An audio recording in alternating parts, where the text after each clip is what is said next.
გამარჯობა კიდევ ერთხელ ყველას მოგესალმებით. დიდი მადლობა რომ გვიყურებთ და გვიხარით რომ თქვენს თანადგომას გრძნობთ. თუ კიდევ სპონსორების გამო გვიჩნდებიან, კიდევ უფრო გაგვიხარდება და კიდევ უფრო მეტ წიგნს წარვადგენთ და ბევრ ისტორიას მოვყვებით. გვინდა ასევე სიხარულით გამცნოთ, რომ იმ წიგნებს რომელსაც წარვადგენთ, მათი უმეტესობა განლაგებულია საბა წამკითხველი, საბა რიდერის აპლიკაციას და იქაც შეგიძლიათ გაეცნოთ.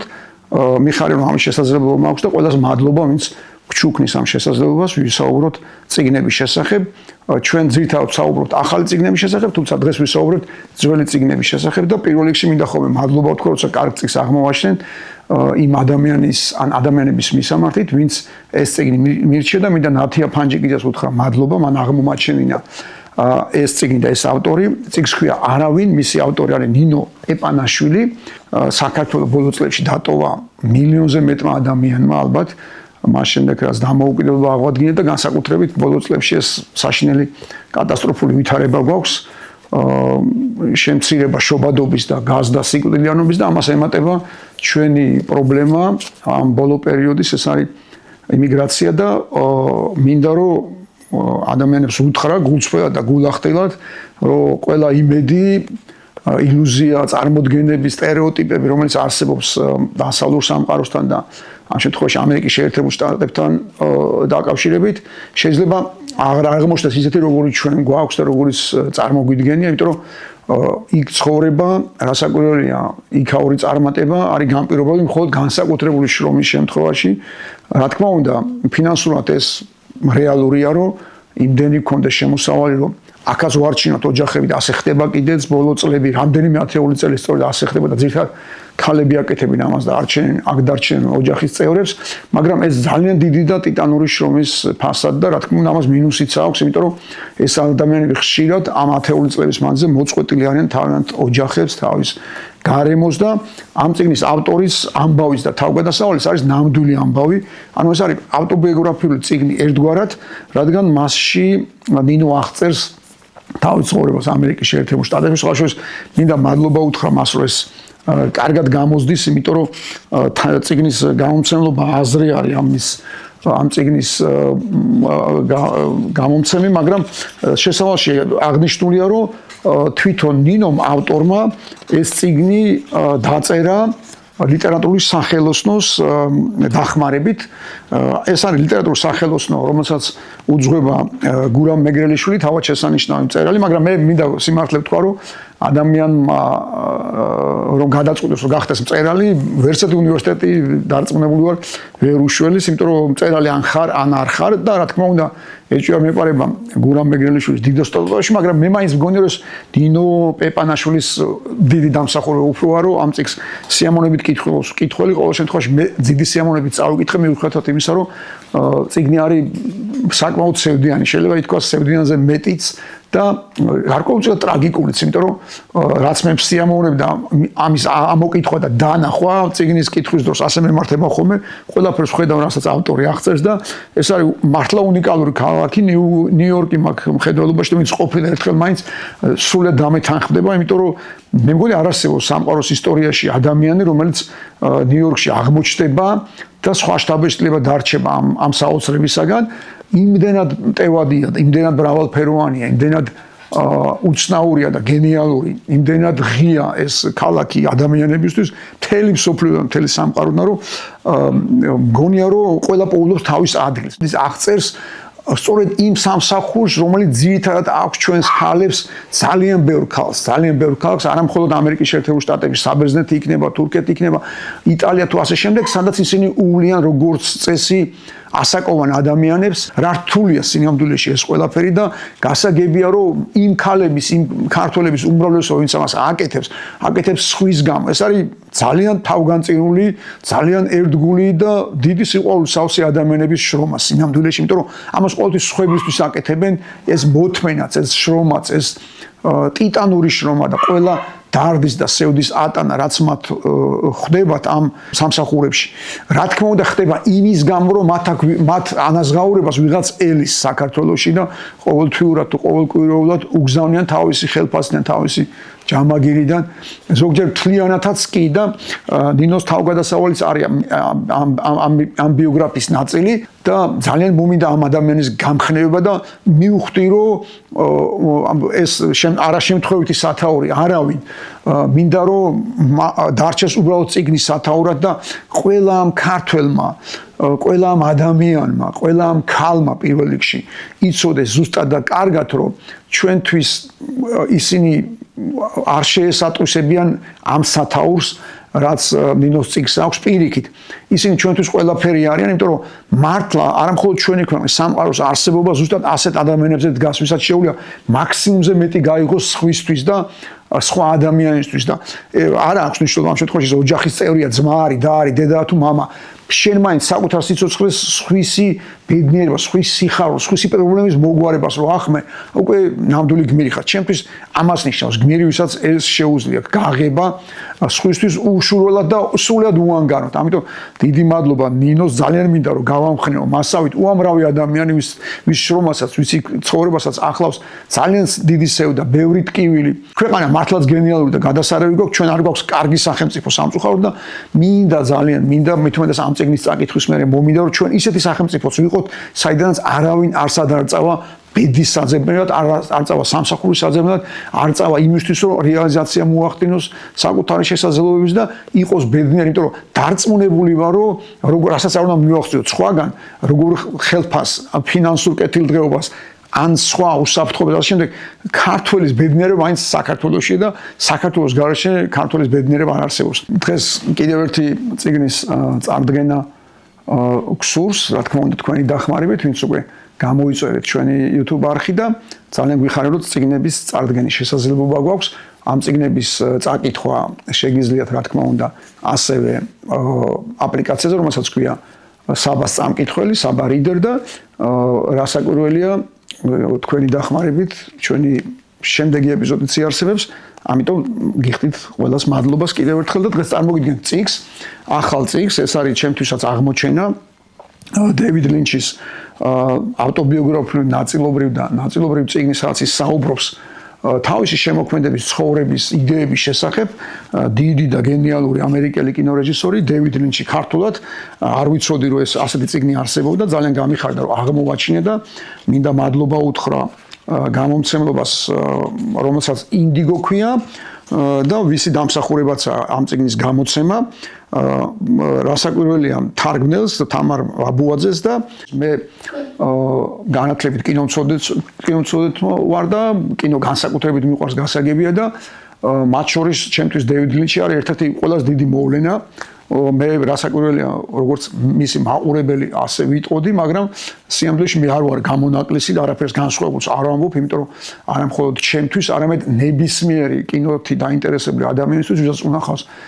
დეივიდ ლინჩი და უყვარს ნამდვილი და დიდი კინო, ის არის უდიდესი სახელი და ალბათ კინოკრიტიკოსებსაც რომ დავაუჯეროთ, ყველაზე დიდი გავლენა, ვისაც მოუხდენია საერთოდ აზროვნებაზე და კინომაყურებელზე ეს არის დეივიდ ლინჩი და მისი ფილმები. ისე მოხდა რომ დეივიდ ლინჩი საქართველოშიც არის ნამყოფი, მაგრამ ეს ნამდვილად ჩემთვის აღმოჩნდა სიურპრიზი და წიგნი არის სხვა შორის იმის შესახებ, რისი გაგებაც ყოველთვის მინდოდა, როცა დავიწყე კინოთი დაინტერესება ძალიან ახალგაზრდა ასაკიდანვე, როცა დამატყუება კინომ სულ მინდოდა გარდა იმისა, რომ თვითონ კინორეჟისორს მოგეხსენებათ არ უყვართ ფილმებზე ლაპარაკი, იმიტომ რომ ისინი თვლიან, რომ კინო ენა არის კიდეც ის გენიალური ენა, რომელთაც რეჟისორი ყვება თავის ამბავს, ანუ ფილმსაც იმიტომ იღებს, რომ ამ ენით გითხრა სათქმელი, მაგრამ მე მაინც სულ მიყვარდა ხოლმე, რომ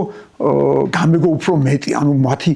ხმა მომესმინა, რეჟისორების თვალებით კი არ დამენახა არა მხოლოდ ამბავი, არამედ იმის მიღმა რა ხდებოდა, ისიც გამეგო და ამიტომ ბევრი წიგნის წაკითხვა მინდოდა კინორეჟისორების შესახებ, ან მათ მიერ დაწერილი და რამდენიმე ასეთი წიგნი წაკითხული მაქვს ბერგმანზე, ბერგმანის წიგნი, ფელინი და ასე შემდეგ ეს დიდი სიამოვნება ყოველთვის ჩემთვის და დევიდ ლინჩი როცა აღმოვაჩინეს ძალიან ბევრი წლის წინ მოხდა, რამდენიმე ათეული წლის წინ ახალგაზრდობაში მართლა გავოგნდი. სხვადასხვა ამ წიგნში, სადაც პატარა-პატარა თავებად აქვს თავისი აზრები და ბიოგრაფიული დეტალებთან ერთად მოყოლილი, ამბობს ასეთ ფრაზას, რომ მაგალითად ბუხართან დაკავშირებით ამბობს ფრაზას, რომ ბუხარი არის მის ცხოვრებაში ყველაზე ბუხარი და ცეცხლი. არის მის ცხოვრებაში ყველაზე ჰიპნოზური გამოგონება და ისე ატყუებს მას როგორც არაფერი როგორც ცეცხლი და ჰიპნოზის ქვეშ არის, როცა ცეცხლს უყურებს და დიდხანს სანამ ვიღაც არ მიადგება, ის რჩება გაშეშებული და სხვა შორის მინდა ვთქვა, რომ ჩემთვის და ვაღიარო, რომ ბევრ კარგ და დიდ რეჟისორს მოუხდენია ჩემზე გავლენა, როგორც მაყურებელზე, მაგრამ დევიდ ლინჩსაც მოუხდენია ზუსტად ის არის, რასაც ის ამბობს ცეცხლთან დაკავშირებით. ჩემთვის ნამდვილი ჰიპნოზი აღმოჩნდა, მისი ფილმები რაც მინახავს ყოველთვის იყო გამაოგნებელი, მართლა ჰიპნოზის ტიპის და გამაშეშებელი ჩემთვის, იმდენად დამაფიქრებელი და რასაკვირველია, სიურრეალიზმი, რომელსაც ის ეკუთვნის და რომელსაც მიაკუთვნებენ კინოკრიტიკოსები, მისი მოგონილი და მისი დაწყებული არ არის და გასაგებია ეს ჯერ კიდევ 100 წლის წინ საფრანგეთში დაიბადა, როგორც ახალი ხმა ლიტერატურაში, კინოში და დაკავშირებულია პარიზთან, ანდრე ბრეტონთან, მისი მანიფესტის მერე თუ სწორად მახსოვს 1924 წელს გამოქვეყნდა. ჩვენ იცით ალბათ, რომ საბჭოთა ოკუპაციამდე ჩვენმა მწერლებმა, პოეტებმა, რეჟისორებმა თეატრის თუ კინოსი ეს ყველა იზმი ძალიან სწრაფად მიიღეს და გაითავისეს, იმიტომ რომ ძალიან ახლოს ვიყავით ევროპასთან საბჭოთა ოკუპაციამდე, კულტურულად და ლიტერატურულად განსაკუთრებით, მაგრამ ნებისმიერი იზმი, დადაიზმი თუ ფუტურიზმი, მაგრამ დააგვიანა ჩვენთვის სიურრეალიზმმა, იმიტომ რომ უკვე საბჭოთა ოკუპაცია მომხდარი იყო, მიმდინარეობდა ანექსია და ამიტომ ჩვენთან უკვე სიურრეალიზმის გავრცელება აღარ იყო ადვილი და ამიტომ საქართველოს ეს არ მოხდა, მაგრამ დანარჩენ ქვეყნებში, ევროპაში მოგეხსენებათ, რომ სიურრეალიზმს კინოში, ლიტერატურაში, საერთოდ ხელოვნებაში ძალიან ბევრი და აქტიური მხარდამჭერი და მიმდევარი ყავდა. კინოში, იგივე კინოში შეგვიძლია გავიხსენოთ თუნდაც ლუის ბინუელი, რომლის ფილმის დაავიწყარი როგორც ერთ-ერთი პირველი ნიმუში სიურრეალისტური კინოსი, მაგრამ ჩემი სუბიექტური განცდით და აღქმით არავინ არ არის სიურრეალისტში ისეთი დიადი, როგორც დევიდ ლინჩია და მიხარია, რომ მისი წიგნი ქართულად გამოიცა. სხვა შორის, რა საოცარია, რომ ამერიკაში თუ სწორად მახსოვს მონტანელი, ანუ მონტანას შტატშია დაბადებული დევიდ ლინჩი, ბოლოს კი კალიფორნიაში გარდაიცვალა, ეს კარგად ვიცი, გიგა აგლაძის გამო, რომელიც მეგობრობდა ქართველ მუსიკოსი და რეჟისორი, რომელიც მეგობრობდა სხვადასხვა მასთან, მაგრამ აი წარმოიდგინეთ ამერიკაში დაბადებული ადამიანი, ასეთი დიდი ადამიანი როგორც დევიდ ლინჩია და აღწერს თავის წიგნში, უცებ ბავშვობასაც იგონებს, აღწერს იმას, რაც მე ჩემი ბავშვობა მეგონა და ისი აღწერს ბავშვობაში, ბორჯომში თუ ბაკურიანში საღეჭი რეზინის ნაცვლად ფიჭვის, ფისის სიამოვნებას, რომელიც ალბათ საბჭოთა პერიოდისას ჩემი თაობის ყველა ბავშვს აქვს განცდილი, როცა არ იყო ის რაც გვინდოდა და გვაკლდა, გამაოგნებელია უბრალოდ როგორ შეიძლება რომ ამერიკაში დაბადებულ ბავშვს ასეთი განცდები ქონოდა, ასეთი მოგონებები, მაგრამ ხდება სამყარო ასეთია და მით უმეტეს ბავშვობა შეიძლება ყველგან იყოს მსგავსი, როცა დედამიწის ნებისმიერ საბჭოთა საქართველოში დაბადებული ბავშვი თუ იაპონელში თუ იტალიაში ან ამერიკაში შეიძლება ძალიან გავდეს სხვის ბავშვობას, როგორც ეს ამ წიგნში აღმოაჩინე, სწორედ იმის გამო, რომ ყველაზე უდარდელი ხარ. ბევრი მისი მოგონებაა და ბევრი საიდუმლო, რომელიც მინდოდა რომ გამეგო და მომესმინა მისგან. წიგნს ქვია თუ ხედავს ჩვენი მაყურებელი, როგორ დავიჭირო დიდი თევზი. რასაკვირველია, ის ლაპარაკობს თავის ფილმებზე, ყვება როგორ იღებდა, როგორ ემშვიდობებოდა მაგალითად ფედერიკო ფელინის მის საყვარელ ერთ-ერთ უსაყვარლეს რეჟისორს გარდაცვალებამდე ზუსტად 2 დღით ადრე როგორ შეხვდა იტალიაში უკვე საავადმყოფოში, მაგრამ მთავარი ამ ამბების გარდა არის რასაც ყვება ამ წიგნში დიდი რეჟისორი როგორ გახდა წარმატებული და როგორ იყო ბედნიერი და ამიტომ ვისურვებდი რომ ეს წიგნი წაიკითხოს სხვა შორის ნინო პეპანაშვილის ნახსენები ყავს დევიდ ლინჩი, იმიტომ რომ ამერიკაში აღმოჩნდა იმის გაგება დაიწყო თვითონ ამერიკელები როგორ ხედავენ იმ ქვეყანას ამერიკის შეერთებულ შტატებში. რა თქმა უნდა, პირველ რიგში დევიდ ლინჩის ფილმებიც ნახა სხვა მისთვის საყვარელ რეჟისორებთან ერთად და მე ვისურვებდი რომ ეს წიგნი წაიკითხოს ნინო პეპანაშვილმა, იმიტომ რომ ამ წიგნში წერია ყველაფრის მიუხედავად, ყველა დარდის, პრობლემის, განსაცდელის მიუხედავად, ადამიანი როგორ შეიძლება იყოს მაინც ბედნიერი და უბედნიერი და მაინც სიცოცხლე. ყველაფრის მიუხედავად, რაც არ უნდა შევხვდეს, რაც არ უნდა გადავიტანოთ, როგორ შეიძლება იყოს ულამაზესი, ნამდვილი საჩუქარი, ნამდვილი სიხაული, ნამდვილი ბედნიერება. ასე რომ დიდი მადლობა ჩვენს გამომწერებს კიდევ ერთხელ, შეგიძლიათ ეს წიგნები შეიძინოთ ბეჭდური სახით, ან წაიკითხოთ ელექტრონული ვერსიები საბა რიდერის აპლიკაციაზე. დიდი მადლობა ყურადღებისთვის. შემდეგ წიგნებამდე. ისე აღმოჩნდა, რომ შარშან გარდამეცვალა დედა და ადამიანი, რომელსაც შემაყვარა მწერალი ლევან გოთუა, რომლის ფოტოსაც თქვენ ახლა ხედავთ და მისი თაროების, წიგნების თაროების დაალაგების დროს აღმოვაჩინე ეს ჩემი ბავშვობის წიგნი. და ეს ფოტო რომელიც სულ მახსოვდა ბავშვობიდანვე დედამ შემაყვარა სწორედ ლევან გოთუა და სულ მიყვებოდა მის შესახებ არ ვიცი რაღაც განსაკუთრებული რა თქმა უნდა სხვა ქართველი მწერლებიც უყვარდა და მაკითხებდა და მთავაზობდა ხოლმე ვერ ვიტყვი მაძალებდა ხოლმე მაგრამ განსაკუთრებული სიყვარული ჰქონდა ლევან გოთუას მიმართ ბევრი მიზეზის გამო მეც განსაკუთრებული სიყვარული მაქვს და მინდა რომ ოდნავ მაინც შევეხო მათ მაგრამ მინდა რომ კიდევ ერთხელ გავიხსენო და ძალიან ხშირად გავიხსენოთ ეს საოცარი ადამიანი, გარდა იმისა, რომ უნიკალური ბიოგრაფია აქვს ლევან გოთუას, აი დაუჯერებელი, იმიტომ რომ სხვა ქვეყნების ისტორიაში ჩვენი არ იყოს ბევრ მწერალს და ბევრ პოეტს ქონია ტრაგიკული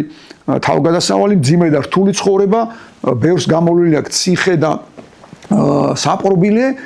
მაგრამ მე მგონი რომ დედამიწაზე და კაცობრიობის ისტორიაში სოფლიო ლიტერატურაში არ არსებობს ადამიანი ვინც 22 წელი გაატარა პატიმრობაში 66 წლის იყო თუ სწორად მახსოვს როცა გარდაიცვალა ლევან გოთუა და გამოდის რომ მესამედი ცხოვრების აქვს პატიმრობაში გატარებული თან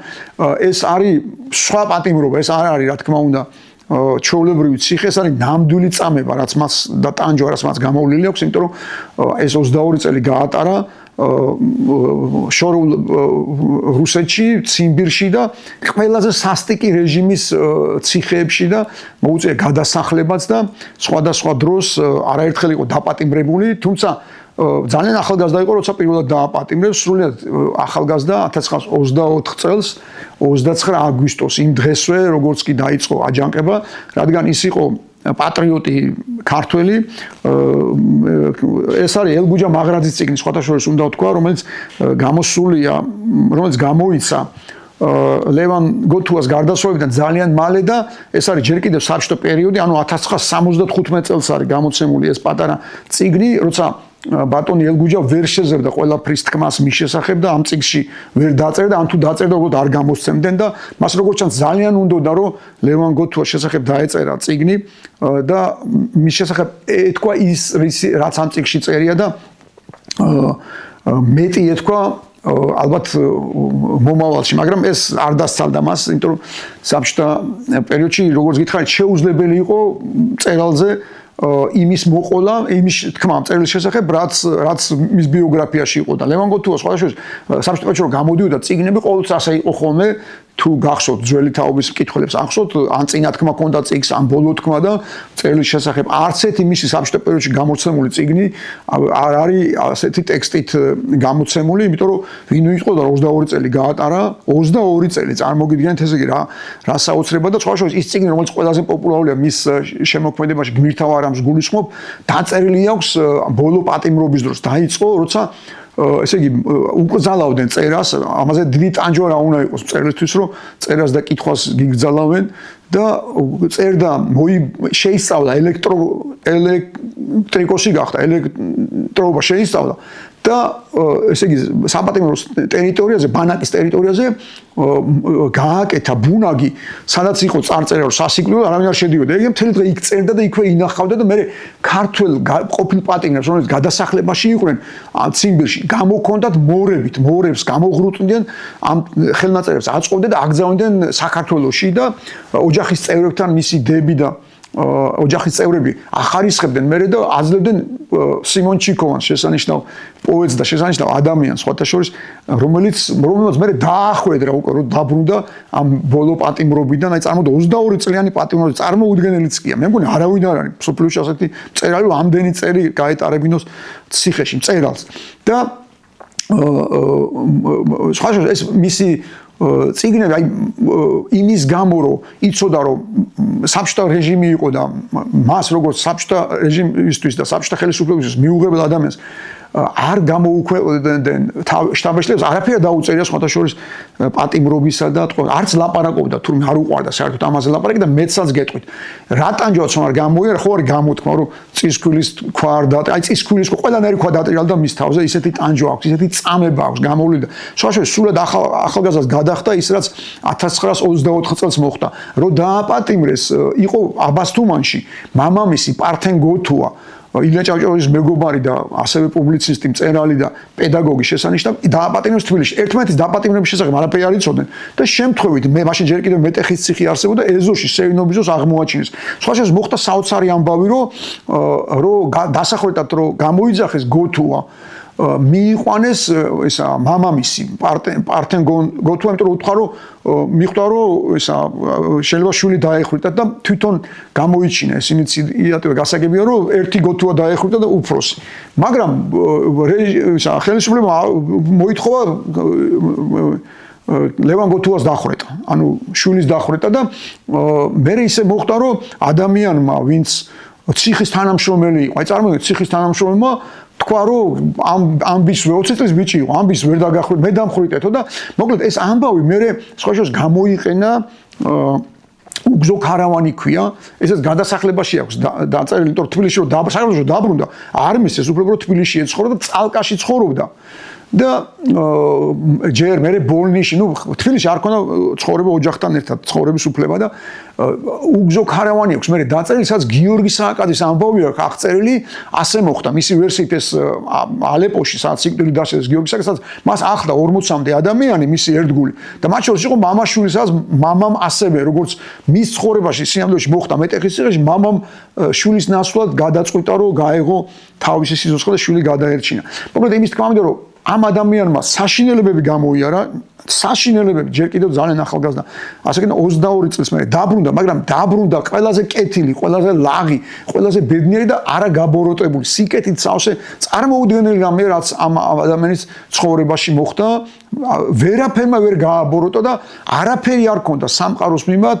სიყვარულით სავსე ხო შეიძლება იგონებდა მწერლები იგონებენ ხოლმე სიტყვის მისი მოგონილია კეთილ მოქალაქეობა ანუ არაფერი არ გააჩნდა არავის მიმართ ვინც ჩაუშვა ვინც დააბეზღა ვინც გაწირა იმათ მიმართაც კი და ეს არის გენიალური მოვლენა მე თუ მკითხოთ გენიალური ადამიანი რომელსაც იმდენი რამე იწინასწარმეტყველა იმდენი ტანჯვა გამოიარა და მაინც დარჩა სხვაშორის თბილისში არც უცხოვრია მე რომ დაბრუნდა ამ ბოლო პატიმრობიდან არმაში ცხოვრობდა შეიძლება იცით და თუმე ოჯახის წევრებს აღვიძებდა ჯერ კიდევ ეს პერიოდი იყო 60-იანი წლები აღვიძებდა მტკვრის-პირას ცხოვრობდა და მტკვრის მეორე მხარეს დინარეს მოადგებოდნენ დილაობით თურმე ირმები შიომღვიმისთან ჩამოსული ირმები წყლის დასალევად და აღვიძებდა ამ საოცრების სანახავად ძალიან მეგობრობდა რამდენადაც ვიცი ძალიან მეგობრობდა გურამ თიკანაძესთან აი წარმოიდგინეთ ასაკში ამხელა განსხვავება იყო მაგრამ გურამ თიკანაძესთვისაც რა ახლობელი ადამიანი იყო ვისაც უნახავს მისი ფოტოები მიხვდება რომ რატომ მეგობრობდნენ გურამ თიკანაძე და ლევან გოთუა მეგობრობდა ჯუმბერ ჯიშკარიანთან გარდაცვლილ ჟურნალისტთან ასევე რომელზეც ჩვენს გვისაუბრია მისი წარდგენის დროს და ნუ ყავდა